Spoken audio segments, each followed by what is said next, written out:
ராமேஸ்வரத்தில் இருந்து 25 கிலோமீட்டர் தொலைவில் உள்ள தனுஷ்கோடி அரிச்சல் முனையில் புதியதாக உருவாகியிருக்கும் மணல் திட்டத்தான் இது.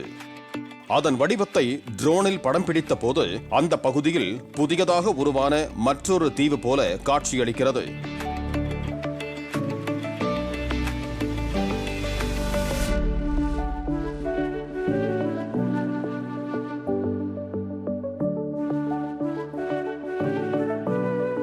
வங்கக்கடலில் அண்மையில் உருவான டிட்வா புயலுக்கு பிறகு அரிச்சல் முனையில் காணப்படும் இது போன்ற புதிய மணல் திட்டுக்கள் ஒரே நேரத்தில் ஆயிரக்கணக்கான கடல் புறாக்களை கவரும் இடமாக மாறிவிட்டது.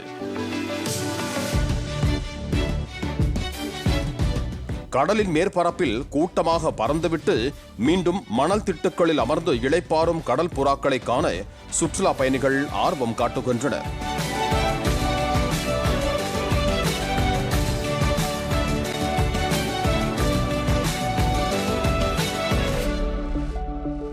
வங்காள விரிகுடா மற்றும் இந்திய பெருங்கடல் ஒன்றிணையும் அரிச்சல் முனையில் தென்கடல் பகுதியில் ஏற்பட்ட நீரோட்ட மாற்றத்தால் பல இடங்களில் உருவாகியிருக்கும் மணல் திட்டுக்களும் அதில் குவியும் பறவைகளும் மீனவர்களுக்கே வியப்பை தருகிறது.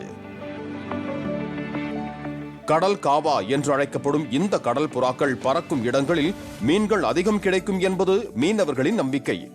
எனவே அவற்றை மீனவர்களின் வழிகாட்டி என்றும் அழைக்கிறார்கள். நம்ம தனுஷ்கோடி அரிச்சல் முனையில மணல் திட்டு அதிகமாவே இருக்கு. அந்த மணல் திட்டு அதிகமா வரும்போது நாங்க காவான்னு சொல்லுவோம். அது அதிகமா இருக்கனால எங்களுக்கு கொஞ்சம் மீன் பிடிக்கிறதுக்கும் ஈஸியா இருக்கு. எப்படின்னா அந்த காவா வச்சுதான் நாங்க மீன் எங்கெங்க இருக்கு அப்படின்னு சொல்லிட்டு தெரிஞ்சுக்கிறோம். அது மட்டும் இல்லாம சுற்றுலா பயணிகளுமே நிறைய பேர் அந்த காவாவை பார்த்துட்டு ரொம்ப மகிழ்ச்சி அடைஞ்சிட்டு இருக்காங்க. வழக்கமாக வடகிழக்கு பருவமழை காலங்களில் அரிச்சல் முனை பகுதியில் கடலில் மணல் திட்டு தோன்றி மறைவது உண்டு. ஆனால் டிட்வா புயலுக்கு பின்பு அதிக அளவில் மணல் திட்டு காணப்பட்டு பறவைகளை ஈர்ப்பதாக பாரம்பரிய மீனவர்கள் தெரிவிக்கின்றனர்.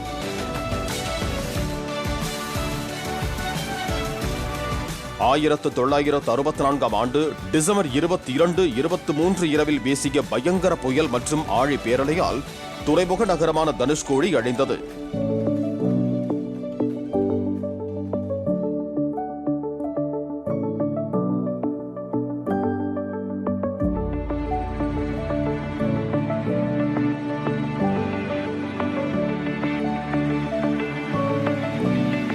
அதே பகுதியில் டிட்வா புயல் ஏற்படுத்தியிருக்கும் மாற்றத்தை அரிதிலும் அரிதாக கருதுகிறார்கள் அப்பகுதி மக்கள். பிளே ஸ்டோர் மற்றும் ஆப் ஸ்டோரில் இருந்து பாலிமர் செயலியை QR கோடு மூலம் பதிவிறக்கம் செய்யுங்கள். செய்திகளை உடனுக்குடன் பெறுங்கள்.